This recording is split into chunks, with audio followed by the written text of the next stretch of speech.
Welcome back, everybody. It is always important, at any stage in life, to be able to distinguish between fantasies and reality.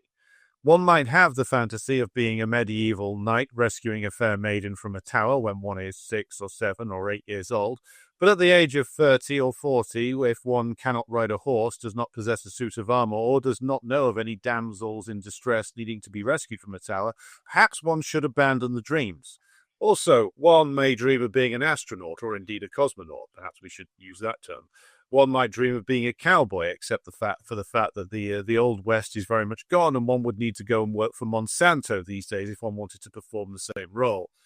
This is my rather long-winded way of saying that everybody can be excused for having childish dreams, but it is perhaps inexcusable within those who aspire to leadership. And those who aspire to leadership in the imperialist West are these days immersed in childish dreams. One might say saturated with them. The childish dreams of Britain as the eternal empire, the childish dream of all that the enemies of the great imperium need is a firm whack on the nose from a British Storm Shadow missile, and the evil Mongol horde will retreat back into its lair. These fantasies are, of course, what grip the fevered and diseased imaginations of the British media class, of whom, by the way, more later.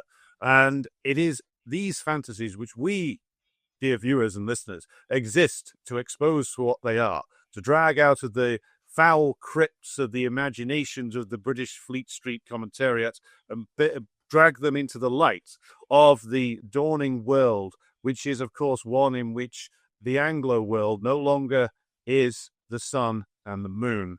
And to do this, I am joined, as always, by my comrade, collaborator, and friend from the once and future socialist Yugoslavia, Kit Clarenberg. How are you this week, sir?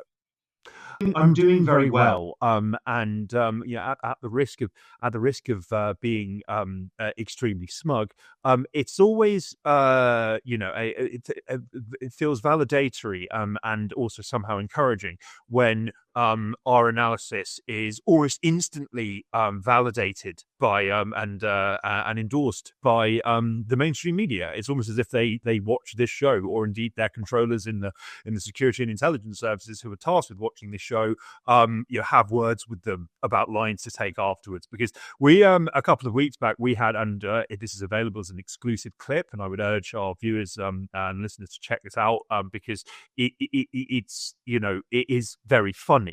A few weeks back, we covered how the long-awaited, massively over budget, massively delayed delivery of these supposedly 21st century battle vehicles known as Ajax. They're kind of a hybrid between a light armored vehicle and a tank, which were intended to serve as the quote unquote backbone of Britain's defense until at least 2050.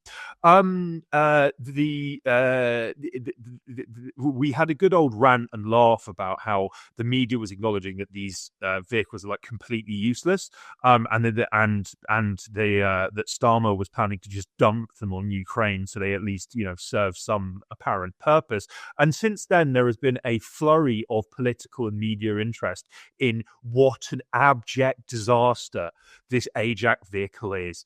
And so, at the risk of sounding very sounding very smug and patting ourselves on the back, consider this a bittersweet victory lap. The British Army has announced that the Ajax is going to be completely withdrawn from service after dozens of soldiers fall ill, because it's so poorly designed and constructed that it causes severe hearing issues amongst other health problems amongst anyone who uses it, prompting them to vomit and need hospitalization and intensive medical care. Yes, if there could be any kind of greater manifestation of Britain's fantasies shattering upon contact with reality, it is embodied in the Ajax vehicle, which, as Alex pointed out in our kind of rant analysis of this originally, is a very fitting name because reasons. Well, yes, Ajax, of course, engaged in a duel with in Greek mythology, of course, with Odysseus to win the armor of Achilles. Having been unbeaten up to that stage, Ajax, having lost the duel to Odysseus, went insane, disgraced himself, and then committed suicide. Whereas, of course, those who enter the Ajax fighting vehicle probably do go insane and wish they were dead. Because as this piece in the Times of London confirms, and this is from Tuesday, November 25th, so just 3 days ago, the British Army recently tried to use the Ajax fighting vehicle in, this is another stupid name that they always come up with, Exercise Iron Fist, which apparently took place over last weekend, and in which 31 soldiers of the Household Cavalry and Royal Lancers were affected by severe, hearing difficulties, motor function failure, and weakness in the legs. Now, I'm not sure how noisy it is inside the Ajax fighting vehicle, but it'd have to be a hell of a noise to basically mean that you couldn't walk properly or walk at all after emerging from it for 10 to 15 hours. Bear in mind, these vehicles, when they were first commissioned, were sold on the concept that a group of free operators could stay in there for days and days at a time, because the systems would be so advanced, the electronic warfare systems incorporated into the vehicle would be so advanced that it could be used for basically deep reconnaissance and to monitor enemy activity. So you could stay in it for days and days at a time. Well, apparently, if you're in it for over 10 to 15 hours, though, you become so extremely ill that you have to be hospitalized. So this is, along with being a case of a classic case of late imperial, should we say, degeneration, also shows the complete idiocy of the various different ministers who have been in charge of this project. Because this project was initiated all the way back in 2010, so that's 15 years ago. It took over a decade to actually produce the thing. Bear in mind, previous occupant of the light tank role in the British Army was the Scorpion armored fighting vehicle, which was produced back in the mid-80s by a company called Alvis, which was an old British car and armaments manufacturer, which was then wrapped up through various mergers and became General Dynamics UK. General Dynamics, of course, is the massive American arms and technology monopoly.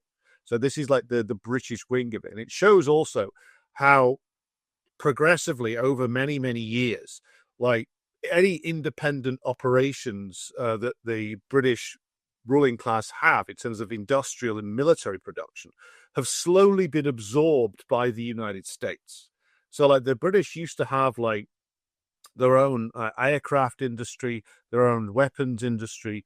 They used to produce their own battle rifles for the British Army, their own ships, their own tanks. All of that has gone over the last few decades. And that process has really speeded up since the end of the Cold War, leading to the main battle rifle that's now being commissioned for the British Army is one that is a model that is designed in the United States. A lot of the components for the British nuclear submarines, about which, by the way, see Decline and Fall's Passim for details of that disaster, come from the United States. The British nuclear weapons program, again, comes from the United States. So this, again, the Ajax fighting vehicle, is a product of the US monopolization and takeover of the great bulk of British armaments production. And it's got all the same issues that a lot of the big ticket items in the US military industrial complex have suffered from. There was a report commissioned in 2023 about the Ajax, which was led by a High Court judge, which you can find online, actually. A lot of these very damning confessions are buried on MOD websites and on the parliamentary committee's websites, which they expect nobody to read, but we do. For you, dear listeners and viewers, because we love you that much. But the report found serious errors, and this was even before the major problems became obvious. It found serious errors in terms of budgetary inflation, massive overrun and missed schedules, total lack of coordination between the various different elements of the MOD, General Dynamics and other parts of government that were meant to be working together on this thing. And of course, as I said, a massive overspend. It ended up costing £5.5 billion. And each of these individual vehicles cost £10 million to create. That's a hell of a lot of money to produce one very crap tank. And it is almost as if, and here I'll hand back over to Kit for his further comments. It is almost as if, Kit, the entire system of Anglo-American weapons production is not actually based upon producing anything usable, but actually based upon spending the maximum amount of money and producing the smallest amount of material possible. And so, therefore, I throw back to you with this question. Where does this leave both certainly the British, but also the American plans to compete with Russia and China? Because it seems like they actually can't produce anything that would stand up on the battlefield for more than 10 seconds. You're muted, mate.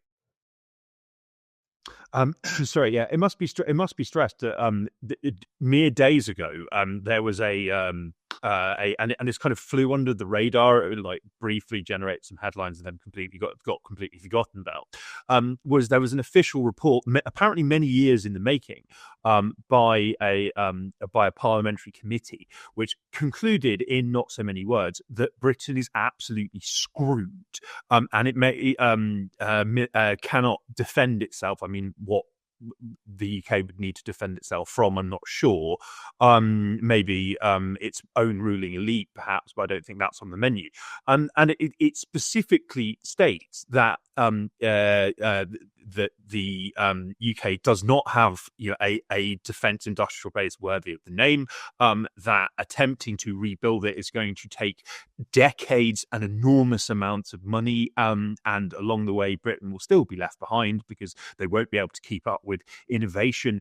It also it explicitly states that for the UK has made itself entirely dependent on the US in most fields of capability, and this is a real problem. Not only because actually US weapons are crap. Again, it doesn't make that point in so many words, but it's you read between the lines and it's very, very clear.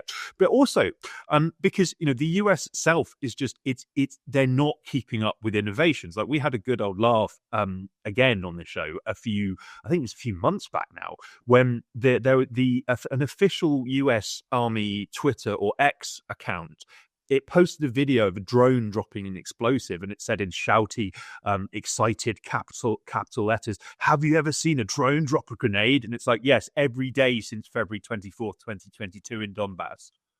Like, they're only getting round to actually taking this seriously now. And then there was, of course, that very embarrassing military parade in Washington, D.C., where there was a trio of people who held drones aloft in the air, as if they were crap awards or something. So this is a real problem. And this is something else that we covered was again a few months back. There was some idiot attached to Chatham House who gave this interview basically saying NATO is dead, we can't rely on the US anymore, and we need to carve out our own path in defense. And then minutes later in the same interview, he said, well, we have to rely on the US for weaponry. And it's I think that you're almost as hilarious and bombastic as your takedown of the Ajax project was, my friend Alex. I think that it's worse than even you're making it sound. That report from 2023, which flew under the radar, it runs to several hundred, close to 200 pages. So, of course, no one's ever going to read it apart from us. But there's this amazing section in it where they talk about how one of the major problems in Ajax's development was there were overlapping and at times unclear responsibilities and accountabilities between MOD entities. Issues sometimes fell between stools. Stools perhaps being more apt than they intended. And it states this was seen most clearly in relation to the trials of the Ajax vehicles, where senior people in different entities assumed others would spot if there were significant problems. So it's like it's literally they created this completely useless bit of tat at enormous expense, which doesn't work, and in fact actually makes people who use it like physically sick and in urgent need of A&E. And everyone involved in its productions, when they're asked, well, how have you allowed this kind of death trap to be created, they go, it wasn't us, gov, we didn't do it. We thought somebody else. We thought somebody else was going to make sure that. And this is. I might add that there was this. This and this kind of ties in with other stuff we're going to get into on the show. But it's like there are so many examples of in modern tech where failure is not considered within when assessing the viability of a whether that's like financial technology or military technology. There's nobody actually like looking seriously into what would happen if this failed, or what are the weak points and the choke points and its potential pratfalls. There's nobody doing this, and there is an assumption within government or the private sector that somebody is looking at this. I remember many years ago, when I was a financial journalist, I was speaking. I spoke to someone who worked for like a digital payments platform, and who was talking about how, well, the future is going to be completely cashless, and there are no downsides, only positives. And I asked, well, what happens if your system breaks down? And then after a rather prolonged pause, he said, I'm sure we've got someone looking at it. And then mere weeks later, their system crashed and people got stranded abroad. They couldn't withdraw money, etc. And so it's like it's quite worrying. The people who are at the top of the food chain in the government. I mean, it's not surprising, but it's still shocking. I just don't have their eyes on the ball at all, or any connection to the reality whatsoever. Well, talking of disconnections from reality, of course, I draw everyone's attention to this statement from a certain Luke Pollard, who is the Minister for Defence, Readiness and Industry. So, massive failure on that part then. Now, he basically claims that he blames the civil servants for this. He goes, as safety is my top priority, prior to the IOC, that must be the exercise they performed recently, I asked for and was given assurances in writing by senior Ministry of Defence personnel that the system was safe. So, in other words, the minister who was responsible for this asked the senior civil servants, is this safe? They went away and said to General Dynamics, is this safe? They said yes. Because bear in mind, this vehicle was withdrawn already, and that's why they were planning to dump them all on the Ukrainians, because it didn't work. So then they instituted a safety review. General Dynamics were asked to go away and fix the problems. They said they'd fix the problems, but they hadn't fixed anything, clearly. So again, like, as is the case in the US, where the military-industrial complex can just lie endlessly about what they've produced. And there was a book a few years ago, I believe it was by Andrew Coburn, the Irish-American journalist, or one of the journalistic Coburn dynasty, who wrote a book on the military-industrial complex, where he made the argument, and I think that this is valid, that the way in which military procurement has evolved over the years essentially rewards gigantic failures. But again, like, this is in common with the rest of like the imperialist manufacturing base, or what such as still exists, which is, as with like computer systems, as with mobile phones, what a lot of the tech that the West produces is designed to do is not to actually work. It's to provide an endless stream of revenue to the company that created it, meaning endless upgrades, endless problem fixes, endless service packages that have to be provided. Same with the notorious F-35 jet, which has to have like a software package with it, which remains the property of the manufacturer. The US, of course, as we've discussed before with regard to the Patriot missile system, retains a back door into all the tech that they provide and weapons that they provide to anybody, whereby somebody in the United States can hit an off switch at any point to avoid the embarrassing situation they ended up in, for instance, Iran, when a friendly regime gets overthrown and all your technology ends up in the hands of your now enemy. So what you've got is essentially a centralized system of control in these technological systems, which is not really designed for anything other than control by the source, which is the US, but also to provide this endless source of revenue, because the endless problems in the system, there's no motivation within the system to solve the problem, because you have, as an MOD paper admitted when it came to the British nuclear weapons and submarine program, because they have a monopolistic position and no one in the political structure is prepared to challenge them, they can basically just bill into infinity and never be called up on it. So they can just have an endless billions going into this, which, of course, as we discussed when we were talking about European rearmament plans, and we'll come to Germany, who've been hilarious again this week, later on. You get a juice to the share price. The directors all get a bonus, but nothing actually gets done. Nothing actually gets changed. You just end up with the problem having money thrown at it, and all the money does is go into a black hole, and it doesn't solve any problems. So all of the crap that gets talked by the British government about, we're going to rearm, we're going to do this, we're going to do that. Germany and France, by the way, not much better, if anything. This is all nonsense. They're being undermined by a thing that they can't understand, not really, which is that this is what the late stage of their own system looks like, which is this totally corrupt system which just soaks up cash and produces crap, basically, but crap with a really good, slick corporate video behind it saying that this is going to revolutionize warfare. Meanwhile, the Russians produce a gigantic amount of drones, armored fighting vehicles, and tanks in the same time that it takes the British to produce like one crap £10 million vehicle.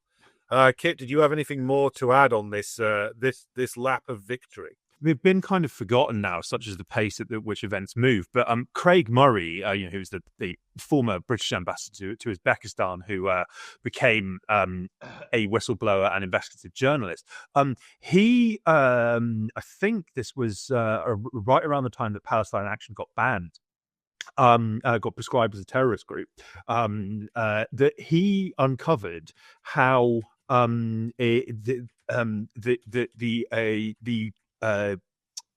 RAF jets which were attacked by Palestine Action. When I say attacked, they had red paint flung at them, and this was this was cited as an example of the group's propensity towards violence. That he uncovered how actually the RAF don't own the jets in question. They actually belong to a hedge fund, and there was a chain of 7 cutout companies between the RAF and this hedge fund, right? So, and at each stage, these cutout companies will be skimming off a fee, even if it's just for processing, i.e., washing money. The entire military-industrial complex of the West, which is effectively the US's, and that model has been adopted / forcibly exported to other countries. It's all about lining the pockets of shareholders and middlemen and private corporations, and not producing anything that's of actual use. There was a report, I believe it was last year, but that was published by RAND, which is a very influential Pentagon think tank, and it talked about how the US has become completely dependent on for defense procurement on private companies that lack the resources and capabilities to do much beyond create the most elaborate, intricate, and expensive weapons possible, which actually aren't particularly useful for fighting wars. I mean, as we've again discussed passive, both Ukraine and Russia throughout the proxy war have innovated in the field of drone warfare to the point that Russia can strike up to 40 kilometers from the front line using drones. There was I believe it was the Times had an interview not so long ago with some drone operators on the front line who were saying the era of the tank is over, because that if a armored vehicle or any vehicle at all gets within striking distance of the Russians, and that this is increasing all the time, and the Ukrainians have to keep on changing strategy on the fly. Like what worked one week is redundant and counterproductive the next week. The Russians will just swarm anything that gets near the front line carrying people or weapons, which means that in order to drop off fighters for battles, and predominantly these are drone operators, not infantry, they get dumped in the middle of the night, grand distances away from what the supposed front line or point of contact, and then they have to lug all of this equipment with them while having to use trees and other foliage as cover, because drones are still operating at night, albeit with less intensity due to fog and other weather factors. And it's like, in this context, any investment in armored vehicles is basically a waste of money. It's not even basically a waste of money. It's just a straight up waste of money. And I've seen again, in order to flex their propaganda muscles, I've seen British, German, and French videos of tanks surrounded by soldiers in training exercises, and it's just like, well, I mean, this is so far removed from the reality of the front of the war in Donbass, which is the kind of conflict you'll be getting if you're stupid enough to pick a fight with Russia, which Western leaders, at least some of them, seem hell bent on doing. It's like an institutional madness. Well, the other point is that you could, for instance, do what the Russians do, which is they still use tanks and armored fighting vehicles, but they are able to use it because they have the capability of counteracting the Ukrainian/NATO drone operations. And you would have to build your tanks and armored fighting vehicles into like a comprehensive system of warfare, which includes the ability to jam and to shoot down the opponent's drones, and to remove their ability to swarm the battle space with cheap disposable drones that can cripple your armored vehicles or even down your helicopters. Now, the Ukrainians don't have that because, of course, they don't have the level of resources and technology that the Russians do. So as a consequence of which, if they gave the Ajax to Ukraine, not only would it deafen and reduce to a gibbering, vomiting mess the Ukrainian crews that would go in them, the Russians would just wipe them all out with drone warfare. So, this is ludicrous. There's probably a good episode to be had in the future on the question of the future of warfare, because what you've ended up with, as you've been outlining, is as infantry having to advance on foot 10, 20 miles to get to the front line. So going back essentially to the days of Napoleon, where you have to walk to the front line rather than get dropped off by an armored vehicle or an aircraft. So we are, so much for moving beyond infantry. It turns out the infantryman is now even more important, which I will not hesitate to make the point about the fact that this goes to prove yet again Marx right about the necessity of human labor. But there you go. And the other point I wanted to make was just on the question of how, as Kit says, and as Craig Murray revealed about the MOD's bizarre ownership structure of its own planes. That method of organization, that method of management, a method of ownership, that's common to everything now in Britain. That is, you want to know, for instance, where all the money goes that supposedly is about improving the National Health Service. Well, a giant chunk of it goes to getting skimmed off by private contractors and half a dozen middlemen that exist in every contract. That goes for the health service, it goes for local government, it goes for any other public service. There's dozens and dozens of entirely parasitical entities that just exist as middlemen to skim off money on public sector contracts. That's how everything's been organized in this country for really almost 30 years now. And the principal responsibility for creating that isn't even with the Tories, that's with the Labour Party. They're the ones who contracted out absolutely everything. And by the way, you will find a lot of former Labour MPs and ministers from the Blair era on the boards of these parasitic entities taking a chunk of the profits that get reaped from bloated public sector contracts. So when somebody, say, like Nigel Farage, goes on the air and says the public sector is bloated and spends too much, there's on one level, he's not wrong. But on another level, he is. He's basically arguing that you should just get rid of it. The problem isn't the delivery of the public services as such. The problem is the forcing into the delivery of them, or should we say, the forcing into the contracting out of them, of all these parasitical entities which just absorb money and produce absolutely nothing. And that is the model for the British ruling class, because they are a giant parasitical entity that sucks the blood of the entire world, or certainly seeks to. Now, speaking of sucking blood from a corpse until it falls down dead, we move to Ukraine. In the manner of these things, it is always important to open up every new segment with an elaborate call to the repulsive creatures of mythology.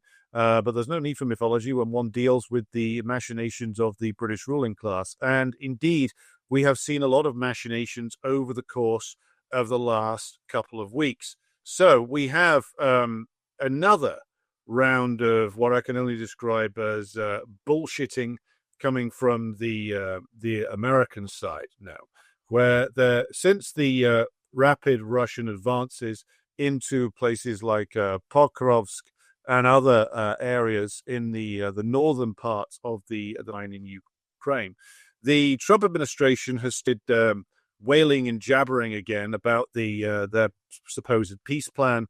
There was 28 points to this.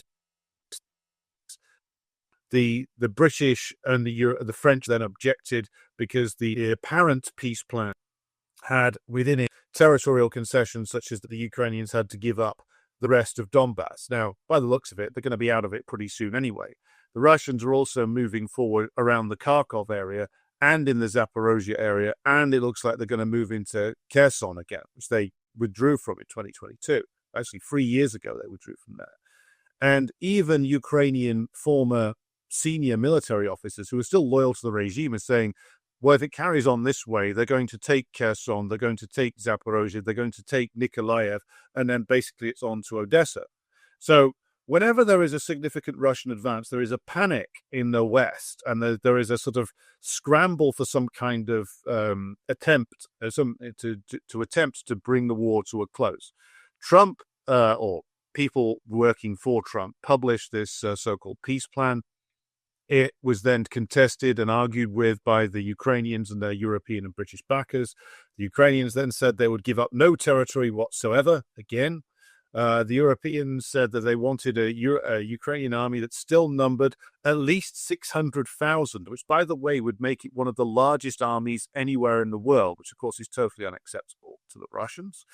And then Putin came out, he was asked about this in Kyrgyzstan when he was on a visit there. I believe it was for a CSTO summit, and basically said, well, it isn't a peace plan. Essentially, the Americans have just started talking again about things that were brought up during the discussion in Alaska, which again was not a peace plan. And so, and now Steve Witkoff, Trump's old real estate buddy, and Jared Kushner, the lizard man, who is Trump's wretched son-in-law, are supposed to go to Moscow in the next few days to discuss this further. But this is going to go absolutely nowhere because, again, the plan that is now been produced in the consultations between the Europeans, the Ukrainians, and the Americans is essentially one that remains completely unacceptable because it is, again, like talks about Ukraine having a massive army, having the right to join the EU, and it's attached to more demands from Macron and Starmer that they are ready to deploy their peacekeeping force. Well, we've just spent about 20 minutes telling you why the British Army isn't ready to deploy jack shit, but Starmer can have his fantasies. So again, like, this is a massive fit of delusions. And when they actually go and you actually see what is talked about in the Russian Federation, they're just continuing. They're just continuing their advances. They're just continuing to build up their forces as Ukraine's forces fall to pieces. Now, I'll now throw to Kit for your reaction to the negotiation merry-go-round. Yeah, I mean, it's a complete farce, and I'm almost, I mean, as much as entertaining as it is to watch this stuff, particularly when we see things just repeat over and over again, like the merry-go-round of Britain and France talking about how they're ready to deploy peacekeeping forces to Ukraine. We have been here like 4 or 5 times this year, and each and every time they've ended up backing off. So it's just like it's as if and they're potentially not wrong in this, but it's as if European elites think that people just have very bad memories and won't remember the fact that they made these pledges, then ran away from them when it came time to actually deliver. Like we documented in real time during for much of the first half of this year, Starmer was issuing a steady flow of statements and declarations and promises that, I'm ready to send British soldiers to defend Ukraine's sovereignty and blah, blah, blah. And then in May, he folded and said, oh, actually, this isn't happening. And nameless British Ministry of Defence officials tried to blame this fiasco on the French, saying they were much more into this than we were, and we always thought it was a crazy idea. And then, we're now back to this. We've had the supposed mineral for peace plan earlier this year, which went nowhere. I do nonetheless think that the details here, some of which you delved into, are quite interesting, because it does seem quite clear that the Trump administration is determined to end the war in Ukraine. But the massive problem with this is, number one, Zelensky's not going to accept any terms, and no Ukrainian leader is going to accept any terms that would be remotely acceptable to Russia. Number two, the EU is all in on keeping this going, despite the fact that they know they haven't got the money or the weaponry or anything to sustain this. And C, the Russians have zero rationale whatsoever for making major concessions, let alone accepting completely ludicrous conditions, like the allowing Ukraine to have, yes, the largest army in Europe by quite some margin. The Europeans, when they had a pop at drawing up their own peace proposal, as you have on screen. Interestingly, it was chiseled down to just 19 points. One of the peace conditions that was removed was a ban on all Nazi ideology and activities in Ukraine. So make of that what you will. But also as well, they increased the number of soldiers that Ukraine would be allowed to have to 800,000. Like, I mean, we must ask ourselves, like, was this deliberately inserted to just ensure that it was that this was dead on arrival?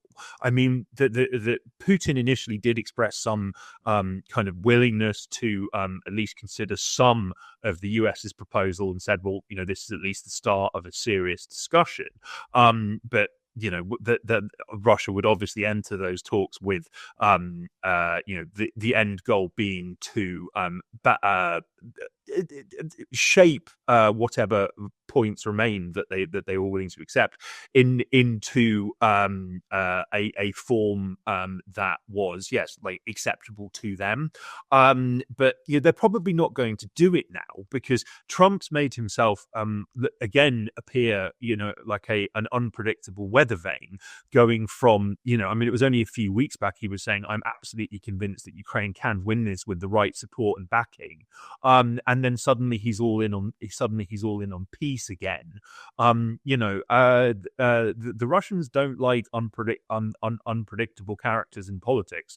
And funnily enough, one of the reasons that that Russia supported the Hillary Clinton's victory in 2016 rather than Trump's, contrary to the Russiagate bullshit, was because they saw her as a kind of known quantity, and someone who they dealt with before, someone who was like at least dependable and relatively consistent, rather than a kind of rogue wild card like Trump. So yeah, this is all over. This is completely all over the place. It appears the US has attempted to punish Ukraine for its intransigence by turning the US FBI-run Ukrainian National Anti-Corruption Bureau, or NABU. It's now targeting Yermak, who is one of Zelensky's closest advisors and confidants, someone who Zelensky has said, if he goes, I'll go, and he's determined to keep in place for whatever reason. Maybe he has some compromat on Zelensky, I'm not sure. But the Yermak's now being targeted and threatened with corruption charges. It must be stressed that NABU has repeatedly uncovered industrial scale corruption by Ukrainian officials, including Petro Poroshenko and members of his government. Nobody was ever penalized for it. So it's quite clear that NABU is basically just a stick to threaten and beat the Ukrainians with if and when they don't play ball. But likewise, the Ukrainians aren't completely stupid, and they know that NABU is basically toothless and is dependent on them allowing it to operate in the country.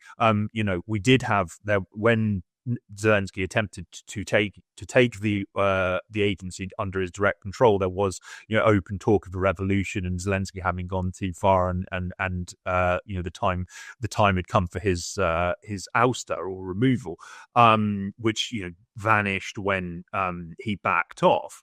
But likewise, it's quite clearly a tool of pressure, and the fact that Yermak's now in its crosshairs is they're sending a clear message to the Ukrainians. Well, we need you to accept some kind of peace deal. But then this is completely irreconcilable with Zelensky saying that he will not make any territorial concessions whatsoever.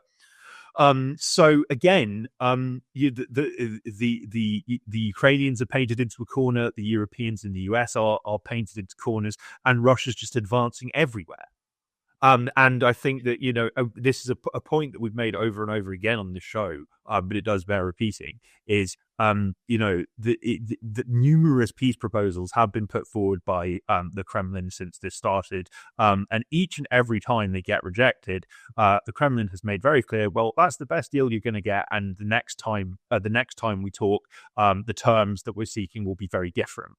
And we could have had peace in May 2022, were it not for Boris Johnson flying to Kiev and offering Zelensky the blankest of blank checks to keep fighting. It turns out the blank checks do actually have a limit, though. And yes, this is no longer sustainable in any way whatsoever. So I mean, we could, based on what committed Azov fighters are saying about the state of the parlous state of Ukraine's manpower or lack thereof, we could see some massive advances in not too long, purely by token of the fact that Ukraine just doesn't have any people left to field. Mm. Well, indeed, and this strange sort of mental split inside the heads of the British and the American journalistic establishment is reflected in a bizarre piece in the Economist recently, which claimed that the Russians were buckling under the strain of the war, and surely Ukraine could still get a sort of victory out of it. But this is then contradicted by a passage later in the article, which says as follows: But on several important indicators, things are looking worse for Ukraine. It is running out of soldiers. Russian investment in mass-producing drones is paying off. It is choking Ukraine's supply routes behind the front lines, and now new weapons in the pipeline, jet-powered strike drones and glide bombs, threaten to make eastern cities like Kharkov and Dnipro uninhabitable. Russia may be poor at conquering, but it excels at destruction. So this is the usual Anglo-American journalistic establishment bullshit. They have to admit that things are not going well in the extreme, but they try and spin it as, oh well, the Russians are still failing. Bear in mind two things whenever you're reading anything from the Anglo-American journalistic establishment when it comes to the Ukraine war. They will always say, and we'll come to this in the article on Germany in just a moment, when Russia did a full-scale invasion of Ukraine in 2022, wasn't a full-scale invasion. Like the media in the West are measuring the Russian performance by metrics which they themselves create, and they themselves then judge the Russian performance against that, not against the aims which the Russians set for themselves. The Russian intervention in 2022 was actually very small. It wasn't designed to conquer Ukraine. It was less than 200,000 men, and the bulk of the fighting was actually done by the Donbass militias. And it still is in Donbass, actually. It's the forces that were built up over the 8 years between 2014 and 2022. They're now incorporated into the Russian army. They're better equipped, better trained, better led.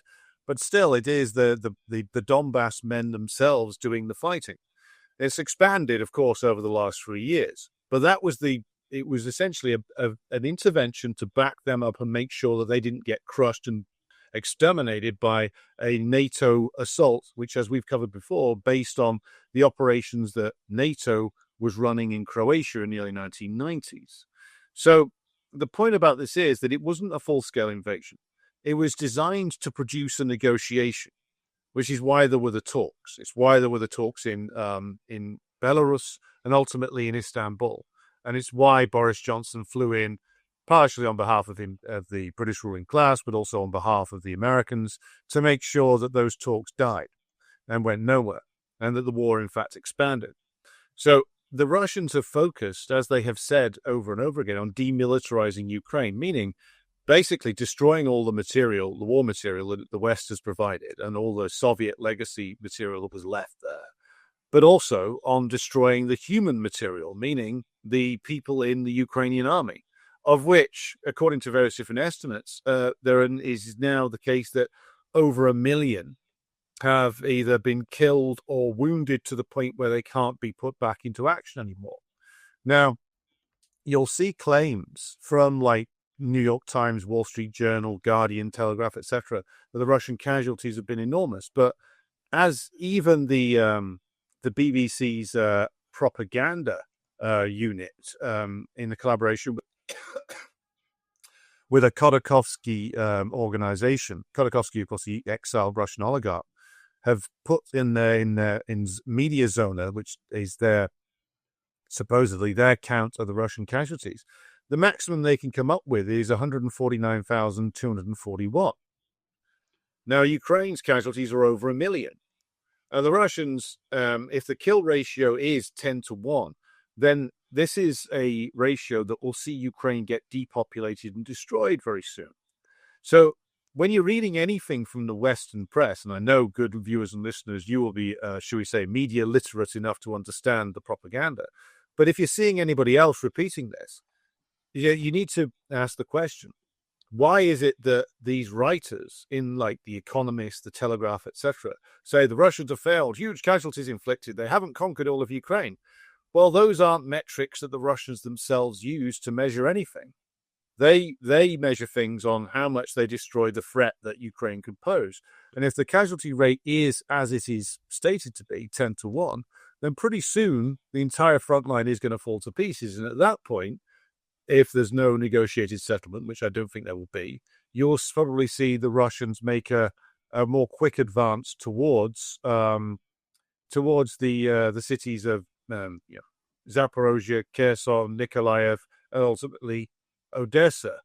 Now, there are responses to this, though, from various characters in Europe, And I wanted to throw back to Kit for your analysis of this one, which we're putting on screen now, which is that our friends in Germany, personified by Herr Schwarzrock, Friedrich Merz, he is following on from Olaf Scholz, the arch clown who was chancellor before him, putting together a secret plan for war with Russia.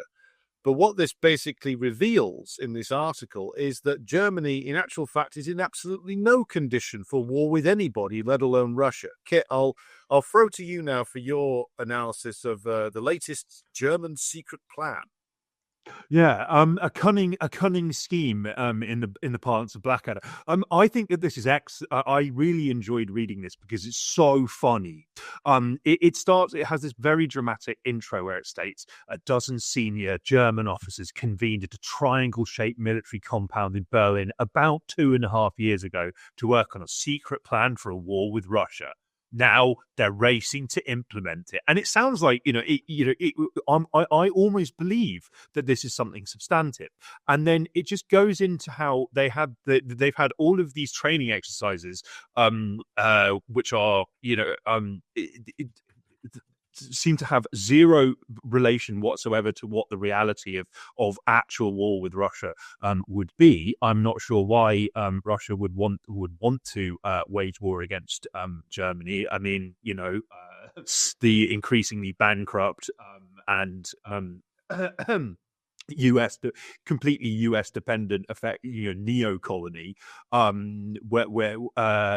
which has been electively ravaged by anti-Russian sanctions, which have just completely destroyed their economy permanently and deindustrialized them. It talks about one of these exercises was it occurred somewhere in the East German countryside, no doubt depopulated because of the hostile takeover of the GDR in 1990, which reduced the once prosperous socialist republic to poverty, mass unemployment, subsistence wages, destroyed their industry, and it talks about how they did this war game exercise to check Germany's military readiness, and it found that a litany of issues in Germany's warfighting capability. For instance, the fact that traffic lights needed to be installed at specific locations to alleviate gridlock if military convoys move across the country. This is not a country or a military that is remotely ready to do anything militarily. As I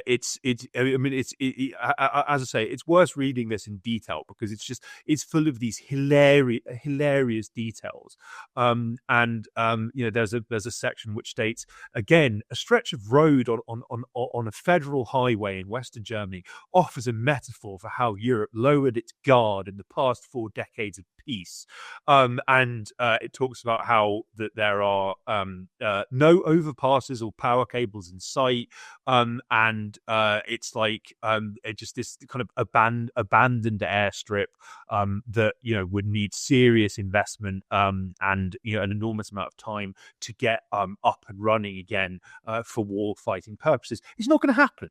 It's not going to happen. And I might add as well that, the fact that the Russians no doubt are, monitoring this stuff and, just not publicizing it. And, bearing in mind that one of the most devastatingly effective things that the Russians have been doing since the very start of the proxy war, it just doesn't really get publicized very often because we can't admit that the Russians are actually, smart, adaptive, and quite cunning in their warfighting capabilities, is that they just destroy training centers. And in the process, killing trainers, among them, no doubt, NATO apparatchiks, and probably senior foreign military officials, and then everyone there, and all of the equipment there, and the buildings themselves, forcing Ukraine to relocate until Russia finds them again, which is, usually pretty rapid. So, the fact that, that again, Germany doesn't seem to have learned any lessons from this, and is, thinks that they're going to be clustering forces, dotted around the country for deployment, and yet, they don't have a road infrastructure that would like remotely support moving military vehicles at any haste or any volume. It's just it's again, it's like beyond parody. But the Wall Street Journal is absolutely determined to make it sound as if Germany is like really serious about this, and that they're 100% going to be ready for if and when the time comes. Although they kind of, by contrast, do frequently admit that, Mer's grand rearmament plan shows very little sign of actually becoming true, much like Olaf Scholz pledged to spend 100 billion on extra on defense, and then that didn't happen. And then when MERS came in, he changed laws to allow for mass defense spending, and it just hasn't really happened. So again, it appears that Germany's leaders are, not for the first time in the country's rather questionable history, are absolutely raving lunatics, who are kind of like taking a bring it on attitude without any capability to do anything if fighting actually breaks out. Well, what struck me was that in this article that they talked about Germany as not a front line, but a hub of transportation and transit of forces into combat zones. So it strikes me that like what their actual plan is not for like an invasion of Germany, but the usage of German land to transit forces across into some front line on Eastern Europe. Which, if I was Polish or Romanian, I would be getting rather concerned about that, because it seems that, and this has been hinted at before, with things like the British partnership with Poland, which if I was Polish, I'd be very concerned about that, which is that there are some within the NATO hierarchy and the European and British hierarchies in particular, which looking at the other countries in Eastern Europe, which are essentially a puppet regimes run by a coalition of like American, German, and British interests, that they're looking at Romania and ultimately Poland as, well, could we maneuver them into a war? Could we shove them into the front line against the Russians? Because the Poles have apparently already committed over 10,000 men to fighting in Ukraine. So they've already gone a little bit of the way towards this. The Romanian government is essentially just a wretched puppet regime that just does whatever the hell Berlin, Brussels, Paris, or London tell it to do. So is this plan partially based on the idea that, again, they'll find a new Ukraine? Ukraine, let us remind ourselves, is meant to be a outsourced war, which will not involve mass casualties from the imperial core nations.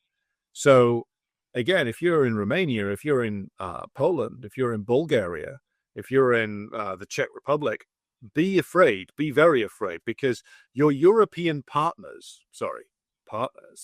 are looking at you with the same hungry eyes with which they once regarded Ukraine. And this strikes me as the real plan. It's not to have Germany do fighting itself. That it's made abundantly clear in the article that they can't do that. They can, however, turn their puppets loose on Russia and seek to carry on the war that way. And that might be what some of them are planning to do. Kit, what do you think of that as a prospect? Well, yeah, I mean, and I think what's quite interesting is that perspective, the leading countries within NATO, particularly the Anglo-Americans, but also Germany, etc. That the notion that they wouldn't be doing the fighting if they provoked a war with Russia was very, very common when I traveled around Central and Eastern Europe, many years ago, and I spoke to people, including a great many people who could not plausibly be accused of having any sympathy or affinity for Russia whatsoever, who were extremely angry about the fact that the British and American officials were engaged in all of this fiery, incendiary rhetoric, to the extent of openly stating, well, we're already at war with Russia, we just don't know it. Because again, these people aren't stupid. They know that if fighting breaks out, it's not going to be, the front line is not going to be London or Washington. And this Wall Street Journal article makes this point very, very clearly, that yes, that Germany will be a nucleus for fighting, to supply weapons, and maybe serve as a training base. It will be a jumping off point, but Germany itself won't be directly involved. And again, in the kind of tragicomic aspect of this piece is writ large in its conclusion, where it talks about how quantum systems, which is of course tied to the ubiquitous Peter Thiel of Palantir infamy, is one of Germany's largest and most successful defense startups. It has delivered hundreds of drones to Moldova and Romania, and it has thousands flying in Ukraine every day. Yet so far it has sold only 14 to the Bundeswehr, Germany's military, because due to local legislation, drones can't be flown over built-up areas, and if they are flown, they have to have positioning lights, which defeats their entire purpose in a military setting. So it's like, yeah, we're going to make this really big quote unquote rearmament push, but the entire purpose of it is to outsource the fighting yet again, to countries closer to Russia's periphery. And I think that like I said, I encountered a significant hostility to this kind of idea, like going to places like Romania and Poland, a decade ago. I think that as much as there is anti-Russian sentiment within these countries, there is also a growing, and we saw this with the victory of Kalin Georgescu last year, which was of course overturned for no good because he had the wrong policies. This was a political outsider who said, the second that I become president, all support for the Ukraine war stops. We have our own problems at home to deal with. We recently saw ANO win by a landslide in Czechia, standing on exactly the same platform. Like the populations of these countries are not willing, irrespective of their level of hostility towards Russia, for they or their fellow countrymen or their countries to be used as proxies for Russia. They've had enough of the current proxy conflict and its implications for them and their economies and their politics. Yes, and final point on this, the other element in this article, which is mentioned, is the role of Rheinmetall. Well, Rheinmetall is like the giant German arms monopoly, which also provides like services to the German military. And Merz, being a good BlackRock man, is talking about increasing the role of the private sector in like war fighting. Now, if you know anything about the history of the private sector, and bear in mind what we've just said about the Ajax tank and the role of General Dynamics, Rheinmetall, if they try and involve them in like more military matters, will absorb gigantic amounts of money and produce very little, because that's just the nature of like the German imperialism at this stage. It's again as horrifically inefficient and non-cost effective as the British or the American systems are. So that again just shows that they're not serious about this. They're not serious about wanting to fight a war with the Russians themselves. They're serious about shoving Eastern Europeans, who, by the way, the German ruling class still regard as subhuman. It's clear if you read this, that goes along with the British ruling class and the French ruling class. They regard their partners in Eastern Europe as disposable scum, basically, to be thrown into battle and then forgotten about, just like the Ukrainians. So again, like if you're watching this from any of those countries, do bear in mind that the neo-colonial regimes that dominate your countries see you as completely disposable and will seek to act on that at some point, no doubt.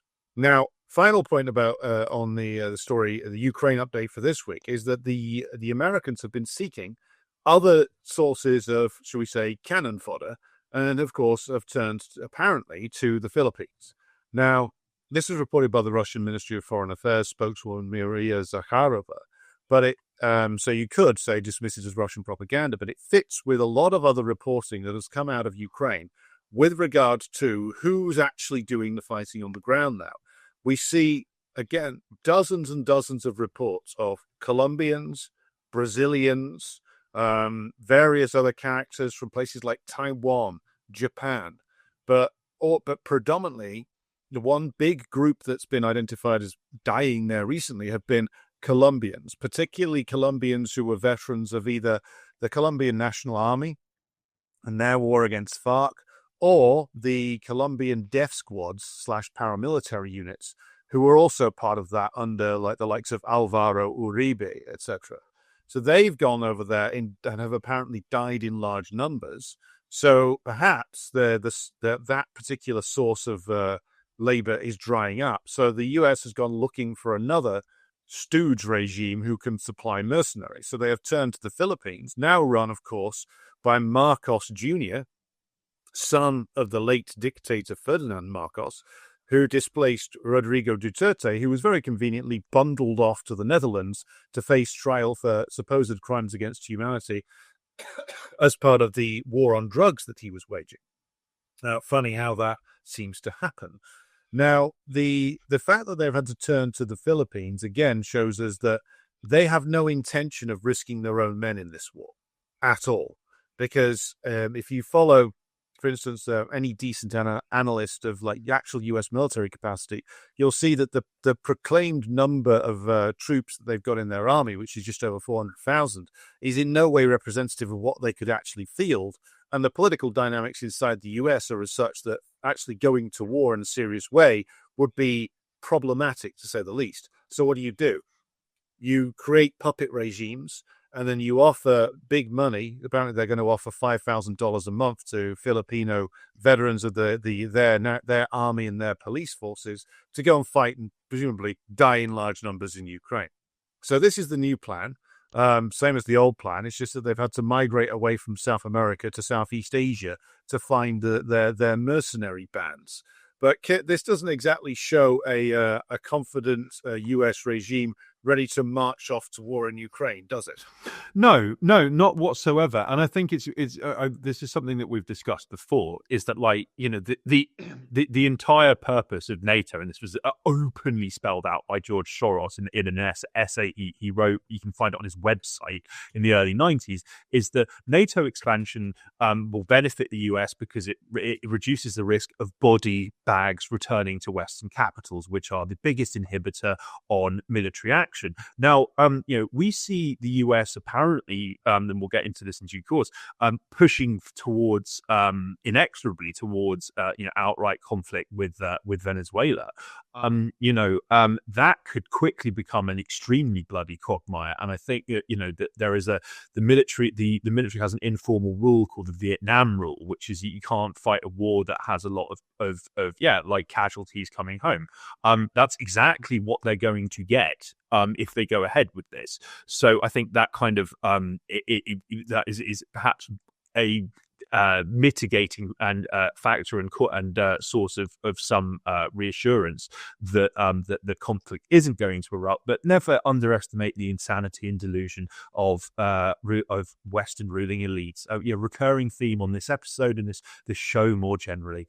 But yeah, for a very long time, the US was and the Ukrainians were focused on getting Colombians in. Apparently, they've run out of Colombians, which says something.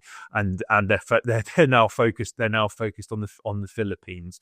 And yeah, with the ability to print as many dollars as you like, you can keep on recruiting meat from elsewhere. I think that's the vast bulk of current financial aid for Ukraine's war effort is for the recruitment of foreigners to fight in their armed forces, which is like a completely idiotic war fighting strategy, but it's all they've got left. unless they actually want to, start hemorrhaging their male population like Ukraine has, which I don't think they are ready to do. And the backlash from that would be probably revolutionary, actually. Yes, indeed. And I just want to quote from the aforementioned George Soros essay. This is from 1993, and you can find this on Soros's own website, so it's not exactly hidden. So I'll just read the relevant passage here, which it says that Japan should be asked to join NATO. Then we would have the beginnings of an architecture for a new world order. It is based on the United States as the remaining superpower and on open society as the organizing principle. That is, of course, the name of Soros's foundation. It consists of a series of alliances, the most important of which is NATO, and through NATO, the Partnership for Peace, which girds the Northern Hemisphere. The United States would not be called upon to act as the policeman of the world. When it acts, it would act in conjunction with others. Incidentally, the combination of manpower from Eastern Europe with the technical capabilities of NATO would greatly enhance the military potential of the partnership, because it would reduce the risk of body bags for NATO countries, which is the main constraint on their willingness to act. This is a viable alternative to the looming world disorder. So that's Soros from 1993. And indeed, that is exactly what was planned and executed in the case of Ukraine, which is that in the case of Ukraine, the body bags are Ukrainian, but the technical know-how is American, British, French, German, etc. And this is the model because, and again, Soros will be in a position to know because George Soros has been a key collaborator with the and servant of American imperialism for many, many years. Never listened to anybody from like the Trump world or some other stupid, dumb fuck from the United States going on about Soros hates the United States. Soros has been an integral player in U.S. intelligence and military operations behind the scenes for many, many decades. And the fact that he's talking there about open societies, again, based on a work by the reactionary philosopher Karl Popper, but it was written in I believe, in the 1950s or early 1960s. He knew exactly how things were being developed because Soros is privy to those discussions at the highest level in the United States as a member of course, the ruling class. So there you have it. The plan from 40-odd years ago has been faithfully implemented by every single US president, including Donald Trump, by the way. If there's any Trump fans watching this, your man has been dancing to the tune outlined by George Soros and probably doesn't even fucking know it. But there you go. Kit, did you have anything else on this inglorious segment on the inglorious failures of the Ukraine war, or shall we proceed? Well, I mean, I actually think this ties in quite neatly in terms of, like Trump, dancing to somebody else's tune. One story that caught our collective eye at Decline and Fall was related to the AI boom, or indeed the AI bubble, and it kind of again, this is the Wall Street Journal, and so of course you need to read between the lines sometimes and cut through the propaganda, but equally, the Wall Street Journal, people don't get rich off propaganda, pure propaganda at least. So, there are some grains of truth that are not going to appear in, like, the Telegraph, for example, which that's a topic of wider discussion for our Media Twat special, which is coming any time now, we promised. But the point is that, yes, the Wall Street Journal validates what we have said several times on this show, which is that the US economy, all of its growth, and the fact that America isn't in formally, at least, in an absolutely grinding recession. I think that the overwhelming majority of the population are already living in a great depression of sorts. The US economy is entirely supported by AI investment. And it has gotten to the point where this is like a massive bubble that is ready to pop absolutely spectacularly, all the US economic metrics are dependent on the growth of the AI sector. Like building new data centers, which use up so much water that residents of areas where these get built are told to cut back on drinking water and taking showers. This has literally been reported. Because they take up so much water processing data, for really no tangible benefit. Particularly, I mean, Chat GPT can be useful for some things. I mean, it's also extremely toxic and, comes at a cost far in excess of as good, if not better, Chinese alternatives, which cost a fraction of what ChatGPT and other AI platforms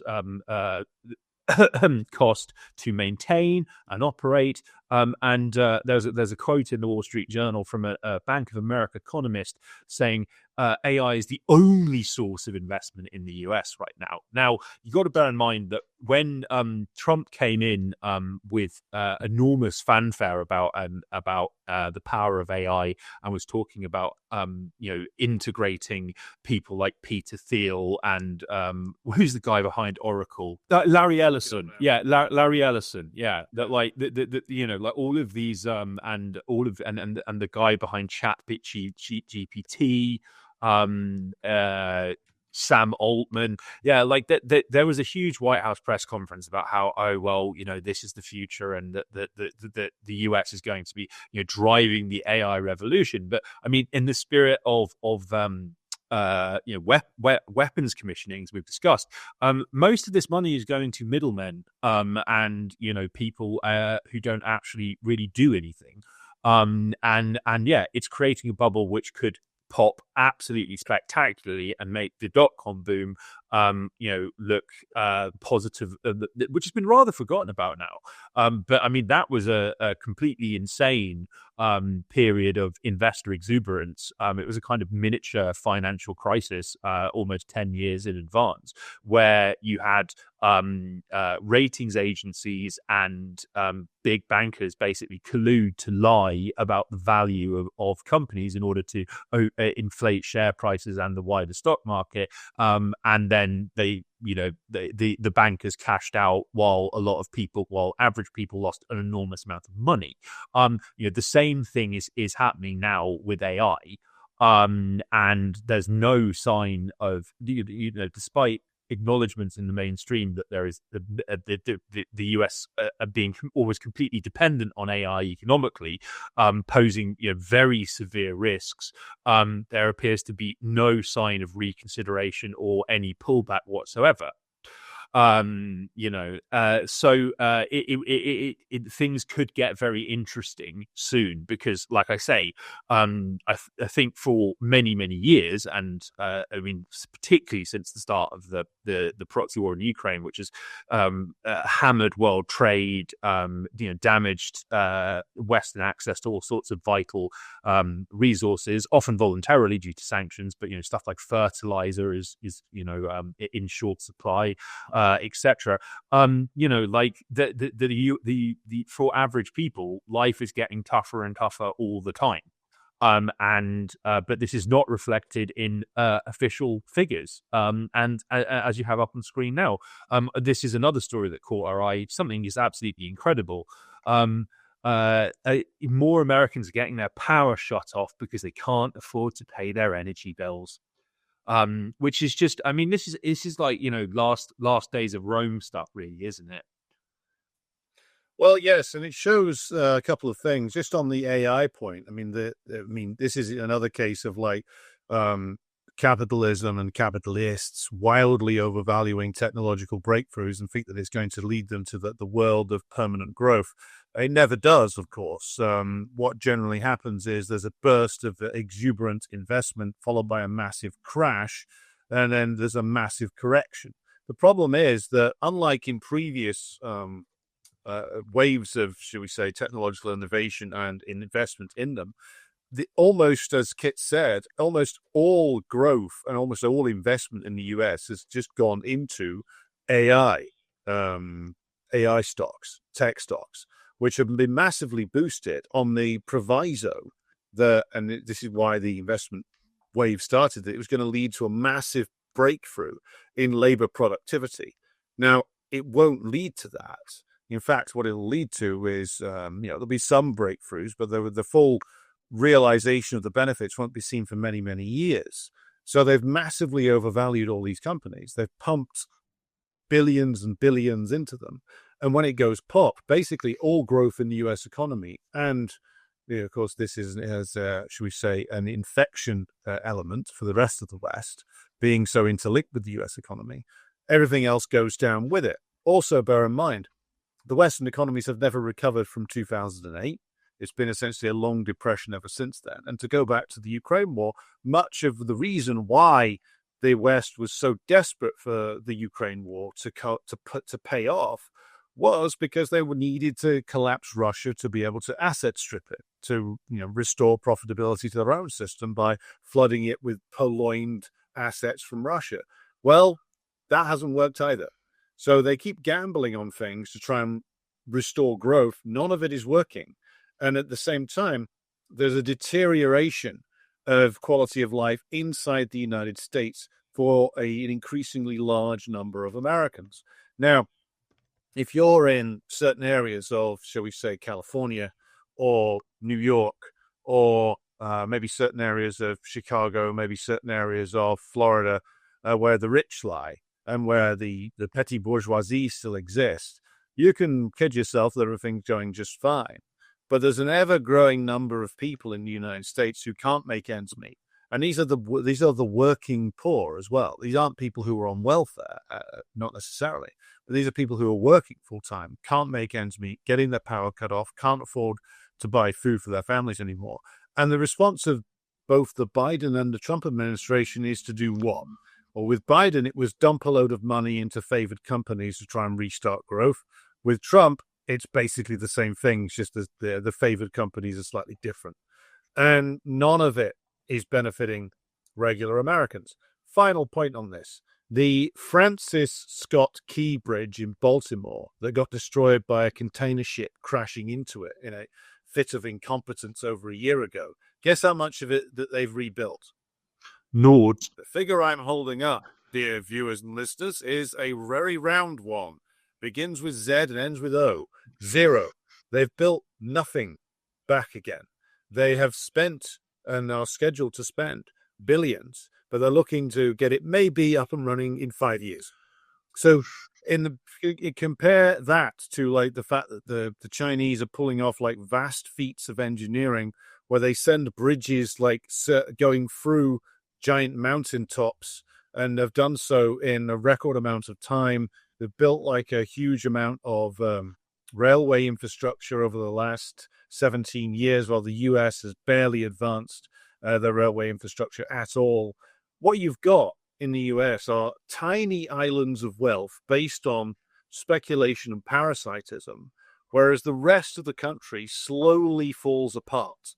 And eventually there will be a bill to pay for all of that. And I very much am looking forward to the day where the impoverished American masses present that bill to the parasites at the top. It will certainly make for entertaining viewing, and it will be mirrored by similar processes in Western Europe as well.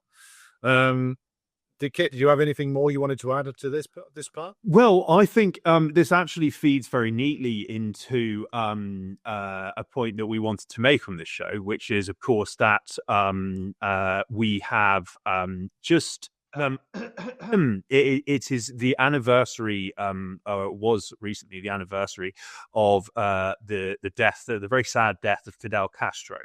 And imagine how different the US might be now if they had followed at least some of his examples. For instance, making healthcare and high quality education free. And perhaps even supporting revolutionary movements in other countries, or dispatching doctors to other countries. Not only boosting Cuba's standing in the world, but also providing top quality medical care for free to people in urgent need. The US might look rather different if, as was frequently angsted about by cold warriors from the Cuban Revolution onwards. What if communism spreads here? Well, the average person would be much better off. And it's important to note that all of these, Fidel Castro had many achievements, which was, in truly radical, given the state of Cuba before, before Batista's overthrow.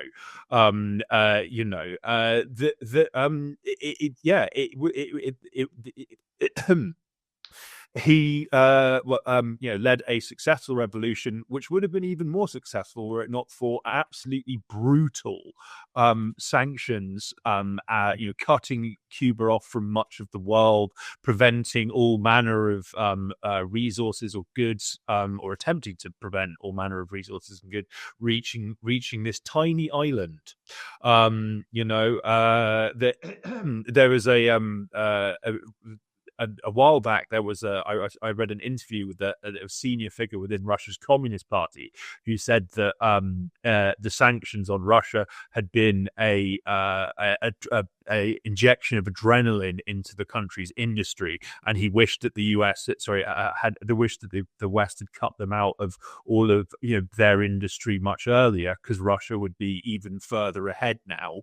But like yeah. It's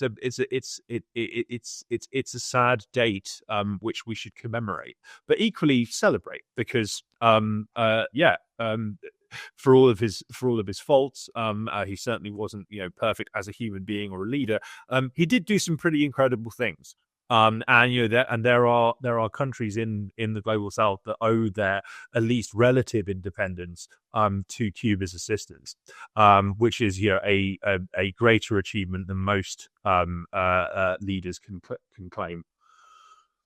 Well, indeed. And of course, getting to die at the age of 91 following the surviving over 600 US assassination attempts, apparently, is quite some achievement in and of itself. But just to give an indication of the scale of the achievements of the Cuban Revolution here, of which, of course, Castro was the key leader for many decades, they took the nation from a position of being, with the great majority of the peasant population was illiterate, to being near 100% literacy. They, of course, built a revolutionary healthcare system, which is the envy of certainly most of the population of the United States. They also ran a very successful campaign of revolutionizing agriculture and agricultural production there. They also, as Kit indicated, played a very significant role in the liberation of Namibia, Angola, and ultimately South Africa, because it was the Cuban contribution of essentially international brigades to the fight against the apartheid regime, which was occupying Namibia, which defeated the apartheid regime and caused or played a significant role in the speeding up of its disintegration. So the apartheid system couldn't survive being defeated by a predominantly black army, as it was mostly black Cubans who were the international assistance brigades in Angola and Namibia. And this played a huge role in the disintegration of that vile system. Again, not mentioned by the Westerners who likes to have a Mandela book on their shelves at university in the mid-2000s, though, of course, Nelson Mandela himself never forgot the role that the Cubans played in the liberation of South Africa. The other point to emphasize is that the Cuban Revolution still continues, and it continues to survive long beyond the Soviet Union's disappearance. Again, it has allies. They have an important alliance with the Russians, which Putin, in fact, renewed. They have an important alliance with the Chinese, an increasingly important alliance with the Chinese. But it survives most of all because the revolution remained a project of the Cuban masses. It was not the project of a small bureaucratic clique. Castro, though he was the principal leader for many decades, would not have survived as such had he not been in tune with the wants and desires of the Cuban masses, and had not millions of Cubans be playing their part in the governing of their country in a way that you could only dream of in the West. Like the extent to which the Cuban system of government is based upon debates and discussion that involve millions of Cubans. It is unthinkable that any capitalist country would be run like that. It is far, far more democratic than anything that we in the West have ever seen. And that is all part of Castro's legacy. Now, there are criticisms, of course. I would think that the, the principal criticism that you could fairly level would be that, in actual fact, the Cuban economy was too dependent upon agricultural exports to the Soviet Union, and therefore was very exposed when the Soviet Union was destroyed in the counter-revolution of 89 to 91. Well, they did survive that. They and the North Koreans, of course, being the two big examples of countries that were very much interlinked with the Soviet economy, but survived its disappearance now for over 30 years. So a revolutionary salute to the fallen Comandante, and long may his legacy continue. Yeah, and I think a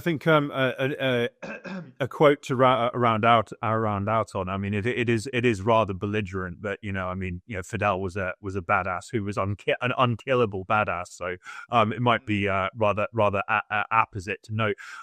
He once upon seizing power in Cuba, and organizing trials of the members of the fascist regime that they inflicted misery and poverty, and all manner of ills on the general population for the benefit of U.S. capitalists.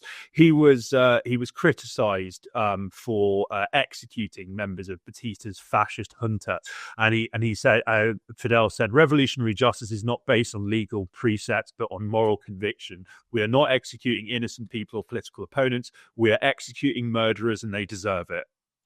I'm not saying that I endorse killing people, but F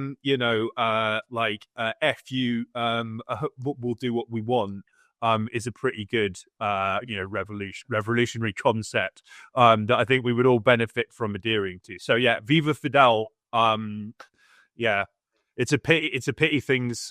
Yes, it's a pity. It's a pity that the revolution didn't spread to the northern hemisphere. But maybe the conditions are right now for it to finally happen at last, and we'll be seeing Cuban government, Cuban rather than US aid or NED or kind of EU advisors, being funneled into a counter-revolutionary Eastern European country. We'll see Cuban political and legal apparatchiks head into the US to tell them how to govern themselves and run their own affairs, because they clearly can't do it themselves, can they?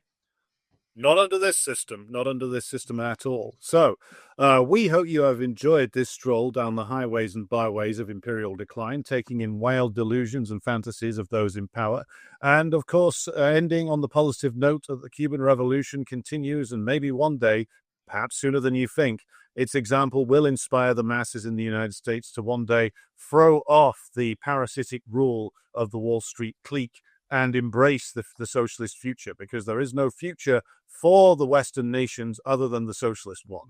The enemy is always at home, everybody. We leave you with that message. We thank you for tuning in this week. We thank those of you who support the show on Substack. Be sure to subscribe if you have not done so already. We urge you to return next week for the long-promised and much-anticipated episode, which will be entitled Media Twats. There is a great deal of personnel that we will be examining from the foul alleyways of Fleet Street, including such luminaries as Colonel Richard Kemp, Hamish de Bretton Gordon. Perhaps even George Monbiot and Owen Jones will feature. You'll have to tune in next to find out. But from me, in an undisclosed location in Scotland, I bid you farewells for this week and hope that you'll return to us next week. Yeah, I hope you've enjoyed the show as much as we have. See you soon. Thanks for tuning in. It means the world to us.